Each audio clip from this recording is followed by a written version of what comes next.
Questo è un paese che ha mangiato per 60 anni di più di quello che aveva. Lo Stato oggi si sta comportando in maniera assolutamente criticabile. Le categorie economiche sul piede di guerra, perché da Roma si aspettavano un segnale, soprattutto dopo lo scandalo Lega Nord. Ma l'accordo sancito ieri dai leader di PDL, PD e Terzo Polo, la maggioranza che sostiene il governo tecnico, va in direzione opposta. Il finanziamento ai partiti rimane né dimezzato né cancellato. L'unico passo è quello di aver istituito un'autority per il controllo e la trasparenza dei conti. E l'ultima tranche da 100 milioni di euro per i rimborsi elettorali che i partiti avrebbero dovuto riscuotere a luglio è stata semplicemente spostata a settembre. Nel nord-est, dove gli imprenditori si suicidano perché senza più credito tutto questo non è più accettabile.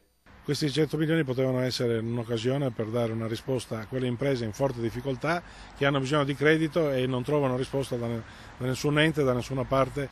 Confcommercio Veneto riprende dunque la proposta a provocazione lanciata dalla Confartigianato Trevigiana, ma va oltre e rimette sul piatto un'altra soluzione, stavolta con un appello a Palazzo Balbi: usare subito una parte dei fondi regionali dedicati allo sviluppo per creare una linea di credito d'emergenza.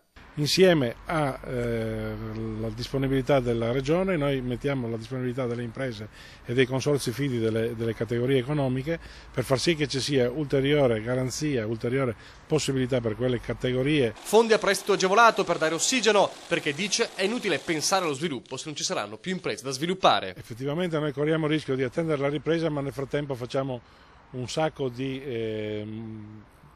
dismissioni, di fallimenti.